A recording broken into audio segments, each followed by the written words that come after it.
What's up, Pitt fans? Welcome back to another Pitt mailbag here on the Post-Gazette Sports Now YouTube channel. He is Chris Carter. I am Noah Hiles. And Chris, a week with no sports to cover, a weekend, really. Kind of crazy. Crazy. What is Yes. this like? Well, we had a Saturday where we weren't in a press box. It's a different type of life to be living right now. Instead, we were in pins. Yes, we were celebrating your birthday. Happy birthday. I already wished it to you, but I'll say it again. Happy belated. I thank you very much. It All was right. a very nice birthday. So we have questions about football, basketball, and wrestling here on this week's mailbag, which will be fun, and we'll just get right into it. We start with Victor, who wants to know, with Pitt looking at some transfer forwards, it looks like next year we'll have at least 5 talented guys, Blake, Fetty, the twins, and a transfer, to play only 2 or 3 spots. Is that going to be enough playing time to make these guys happy? You want to start with this one, or shall I? I can lead here. I think that that Blake's going to be a big factor in that. I think he'd be fine with it. I think one thing that we've seen with this past year is that playing time wasn't an issue for this team. The culture was what drove the Pitt Panthers, I think, to a lot of their success, believing in each other, trusting each other, ego not playing a big factor in it. And not that that's always going to be the case, but I mean, Fetty, Fetty, the twins. Can you, like, when you were talking to them in the locker room when we weren't sure if Fetty was going to start or if they were going to start, Fetty was like, "Yeah, I don't care. Like, they're doing great."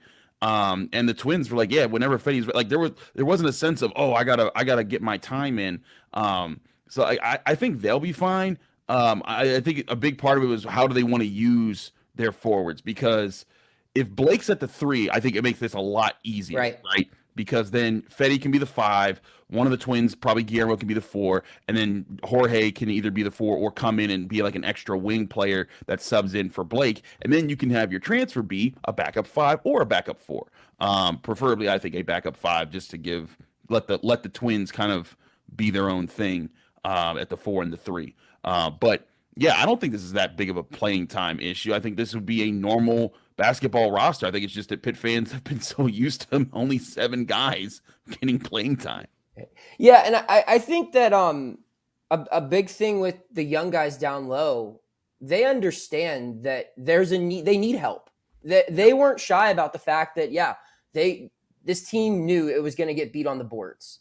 When John Hughley, left the team in January, and they knew it was just going to be Fetty and the twins down low, they knew they were thin in that position group. And everyone on the team talked about how it needed to be a gang effort going after those balls off the glass, just with the guards playing a role and the wings playing a role and everybody. And I don't think that really anyone on that team, aside from Blake Henson, has the right to deserve minutes or demand minutes either. The twins showed promise, but they don't have the right to sit here and complain if they're not getting 20 minutes next season. I don't. Just because he returned doesn't make that happen. And while Fetty showed promise as well, I mean, the only person on this team that I think should have a guaranteed starting spot is Blake Henson, because he was second team all ACC and he led the team in rebounding and scoring, and he's returning. So, and like you said, Carter, I think moving him to the 3 makes this easier. I think that, the Twins are still probably an offseason away from being solid starters on an ACC top tier team, in my opinion. Right. That doesn't mean they're not good players, but I think it still would be in Pitt's best interest to go find a 4 from the transfer portal who could start. You have Fetty at the 5. And now, because you add that depth, I think all of those players are going to get better. Blake Henson's able to do the things that he does best more, where he's not having to worry about defending down low. He can just play a perimeter game and then use his size on mismatches against guards who are guarding him. And you have, the twins who can continue to develop, but not have that pressure of, I can't get 3 fouls, or I hurt the team, or I have to do X, Y, and Z, because there are dudes who can help out in front of them and behind them. And the same can be said about Federico. So I just think adding depth is a good thing here. These guys also had a great mentor as far as, viewing a role off the bench with Nike. They had, when you're first year at a Power 5 program, you get this, when you have a mentor like Nike Sabande who can say, like, look, man, I don't start, but I play 20 plus minutes off the bench and I am a key contributor to this team. I don't think they care if they're starting or not. And yeah, I don't think ego will play that big of a factor at all. And if you want to take it super far as we wrap up this point, and say, well, what if they're worried about like their NBA stock or something, which, maybe they are. I don't think that any of those guys have a huge shot at going to the NBA anytime soon. As of right now, I would argue that there are guys on benches all throughout the country who are going to be drafted in this year's NBA draft. There are guys from Duke. I think the first overall pick a couple years ago was a sixth man off the bench. So yeah, that's all totally different. It really has nothing to do. They're drafting for the pros based off of like potential and skill and body type rather than, what kind of numbers you're putting up at the collegiate level. So I don't think ego will have that big of a factor in any way, shape, or form if they bring in one or two more bigs to add some depth and address some major areas of need. So Michael wants to know how we feel about Pitt football playing local schools like Duquesne or Robert Morris. How would we feel about it? I'll start. I mean, I think it would be fun. I don't think there's much to gain for either side here. I mean, I think the draw of small schools like Robert Morris and Duquesne playing major Power 5 programs, like, for example, Duquesne went out to Florida State to play the Seminoles last year in Week 0. The benefit of doing that, if you're a Duquesne, is that they fly you out there and they pay you to do that. I don't know if Pitt's going to be willing to pay a team in its own backyard millions of dollars to play it. I don't think that that's part of it. And I'm not saying that all the money just comes from them, traveling out there or whatever, but I think the draw is we've got to sweeten the pot a little bit for you to do this matchup. I don't think that there's that financial gain for Duquesne or Robert Morris where it's like, what are you just going to pay us just to beat up on your neighbor? Like, I don't know. I don't know personally if there's really anything to gain from either side. I think, Yinzers would certainly love it. It would be kind of cool. It would be fun to cover a Pitt Duquesne matchup in, the big sports. I don't think that's going to happen though. Carter, do you have anything to add there?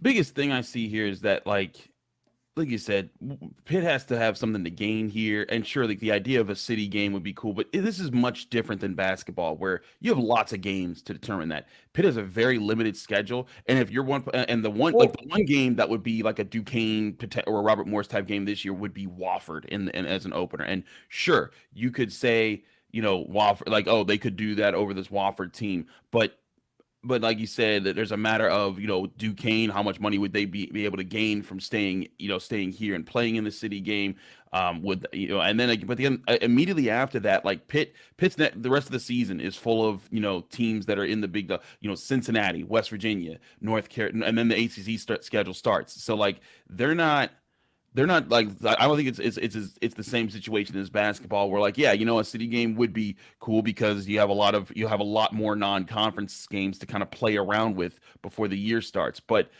as far as it doing it football, I don't know how feasible it is with the limitations of a college football schedule. And I will say, I think West Virginia is playing Duquesne next year. So, I mean, Duquesne clearly has the interest in like playing Power 5 schools, but I just think playing a Power 5 school in the same city, I don't know. Like in football, it's just like if you're Pitt,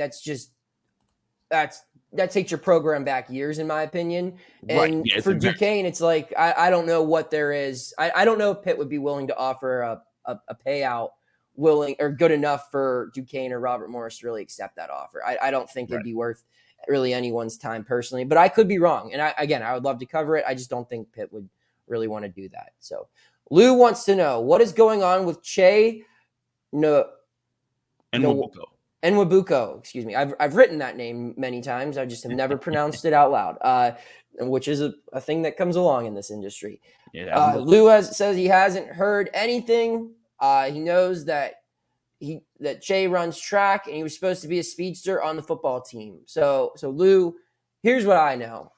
Last week, I asked Pat Narduzzi about the receiving group, the receiver room, and said, hey, you return 2 starters and you bring in a guy, Dejon Reynolds, from the transfer portal. That'll more than likely be your third.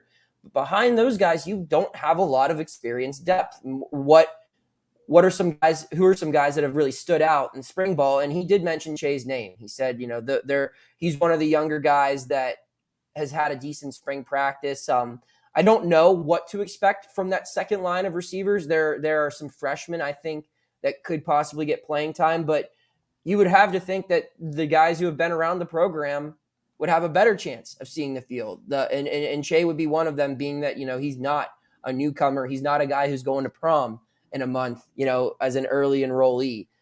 Carter, you have anything here? Yeah, I mean, the big thing about Che Nwabuko is when he came in, it's important to remember he's a redshirt freshman. And Pitt, they are deep in a lot of spots. Wide receiver is probably one of the least deep spots, but to play at Pitt, you either got to be a star really quickly or you have to wait your time and work your way up. I mean, look what they're doing with the defensive line. Deion Hayes was a 4-star prospect, and he's really going to get his first real time as a series starter this year. And this is his senior year, I think. So he's been here for a while. He's been here for a while. So like I don't think there should be any rush. And like the other thing is that class that Nwabuko is part of, the 2022 class, Ryan Baer starting to come up and get some looks. Sam Okonlula, the edge rusher, he's getting involved a little bit. Rylan Gandy's getting a lot of praise. But all these guys, they're making waves. Sean Fitzsimmons, another one. These guys are making waves, but you have to be extra exceptional to break into Pitt's starting ranks right now. And it doesn't mean a bad thing that you're not breaking them right now. I think it's going to be, what's going to be interesting is to see how much time do they get to play. And then when they get their opportunities, what do they do with them? Like against Wofford in the opening game, I expected the Pitt to roll that team out in the first half and then you start seeing some of these guys and what plays they make there. And then as the season goes along, when injuries happen, how do they fill in? But I don't think it should be that pressing yet. And Nwabuko is going to have his time to prove himself. Not every Pitt has struck gold with a couple guys. Like Nwabuko's a 3-star guy, just like Jordan Addison was a 3-star guy. But Jordan Addison also broke through really quickly with how well he was playing. I think that with the guys that are ahead of him right now, Kanate Mumfield, Bub Means, and Dejon Reynolds, it's gonna be tough to crack through that line there, those 3 guys. But if he can become the 4th option on the team and make a couple speedster plays, he's also supposed to be an all-purpose player. He can help with returning. Maybe he does some special team stuff. Those will be all ways that he can kind of make waves and then maybe put himself in a position that maybe he catches a bomb from Phil Dracovic this year, and then all of a sudden we're looking like around like, oh, okay, maybe he's a 2024 guy to be really excited about.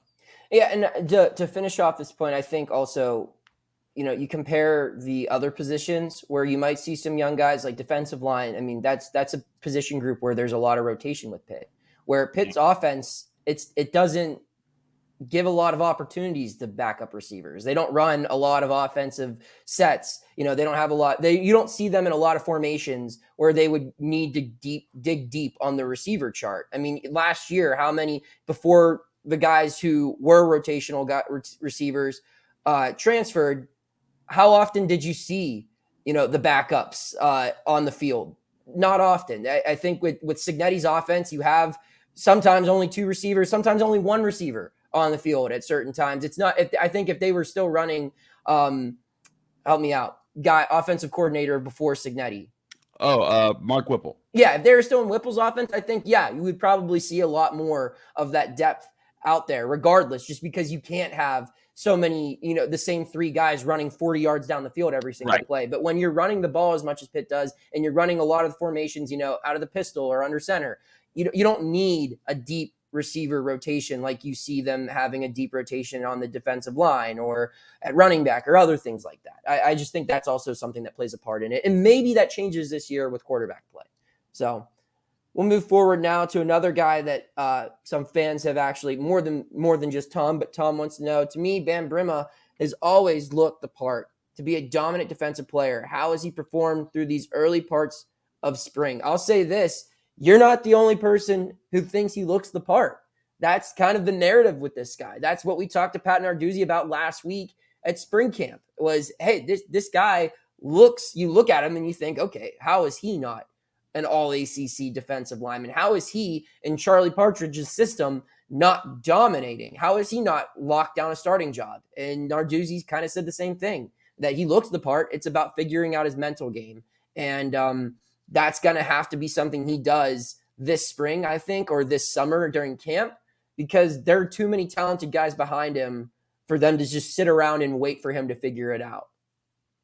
Yeah, I mean, he's a redshirt senior, so he needs to strike now. I think he might have a COVID year that he can use, but as far as what he can do, to kind of keep his spot. I mean, this is not a position where he has time to kind of play around. Nakai Johnson is coming up really quickly. We've heard a lot of really good things about him. Deion Hayes is going to be a starter. Nate Temple's another redshirt senior who can step in. And then again, Sam Okonlala. He's a redshirt freshman who's been making waves. And I think that Bam Brima, I think that he there's times where he's looked really good on tape, and then there's times where he's been kind of part of the flock and just kind of not as noticeable compared to all the other guys on Pitt's line. It doesn't say that he can't get there, but he has to be sharper. And I think that's where this spring is going to be interesting to see what does he do to be sharper. How is he? What does he lead? Pitt had its first full contact scrimmage this past Saturday. We weren't able to watch it, so we don't know how people did. But one thing that you should do is you should check out both of our Twitter accounts on Tuesday. One, we'll get to see which side won, because whenever you come in after a scrimmage, whichever side offense or defense won, they get to wear blue for that next practice, for the next week of practices, and that determines who had the better week. And then we get to talk to who led the better week. Was it interceptions in the secondary? Was it pressure and run stuffing up front? And if Brima was making a difference up there, that'll be a good sign. And then you got to do that, I think, 2 or 3 more times before the blue and gold game on April 15th. So he's going to have his chance. But certainly, I think a part of it's just, not every guy works out right away, and it takes time to build there. And there's Pitt, I think it's a good thing. Pitt has a lot of competitive players that are fighting for spots there. And I think it makes for a good roster. It makes for a good program. And that's just part of the thing there. So I think it's just going to be a test for Bam Brima. Something that was really telling for me when his name was brought up last week was do you remember the play that Narduzzi referenced when we asked him about Bam Brima? He said, well, first things first, he's got to learn how to line up correctly. He referenced in the Sun Bowl how he lined up like 3 yards behind the line of scrimmage. Yeah. And it's just certain things like that where, like, I'm sure 99% of the snaps that Bam Brima has played at Pitt, he's probably lined up correctly, or something like that. But if it's things like that come to Pat Narduzzi's mind first, that tells me that this is a guy that the coaching staff is kind of a little frustrated with, where it's like, you should be a star based on your genetic build and your, what you are able to do physically, but they're still waiting for him to kind of figure it out. And that comment, I think, spoke a lot, at least to me, about, with him bringing that up, as opposed to just saying, hey, he's still, he had a good camp. Or he could have given us that generic coach speak, but I think he gave us a little more there.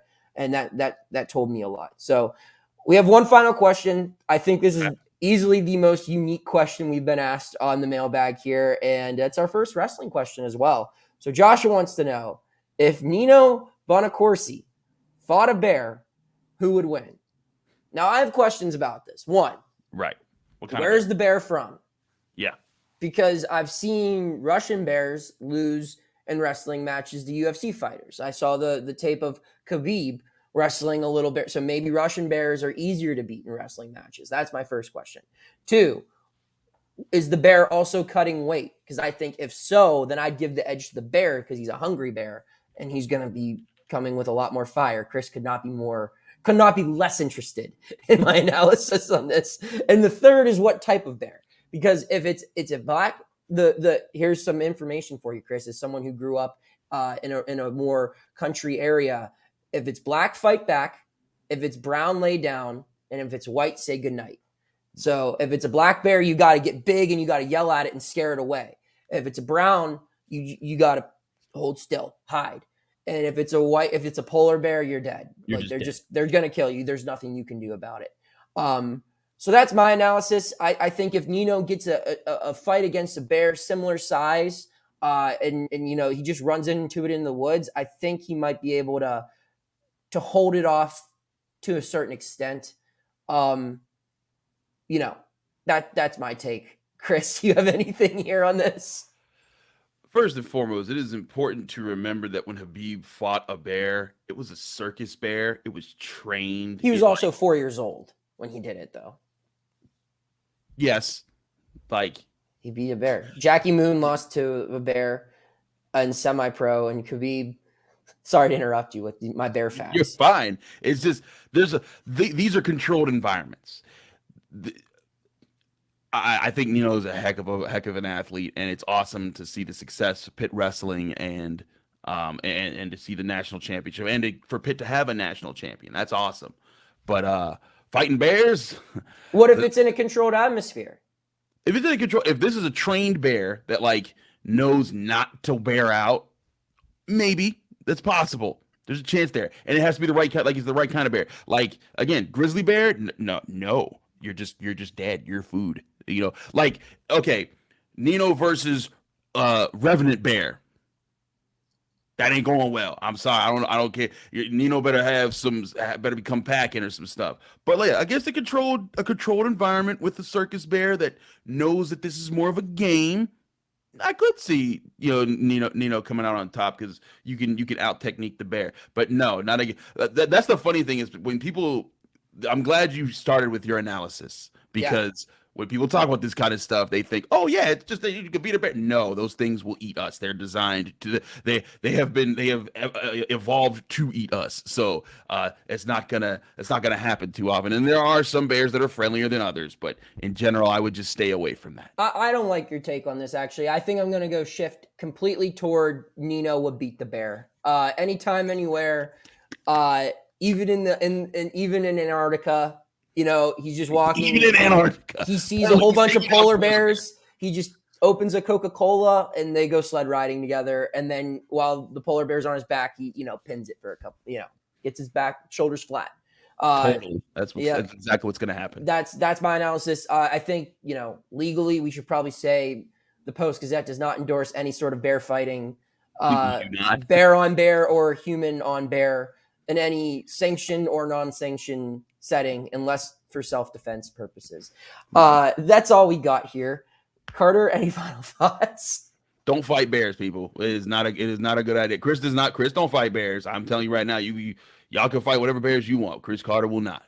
But if you do fight bears, make sure you have Nino next to you. And that's what we'll end on here. Keep tuning in. We'll have another Pitt mailbag where we'll probably have less bear talk next week, but you'll have to tune in to find out if that's true or not. Take care. Thank you for checking out this content from Post-Gazette Sports. If you liked the video, please like it and subscribe to our YouTube channel. If you enjoyed it on Apple Podcasts, please rate us 5 stars on Apple Podcasts. For 6 months of digital access to post-gazette.com for just $6, click the link down in the description.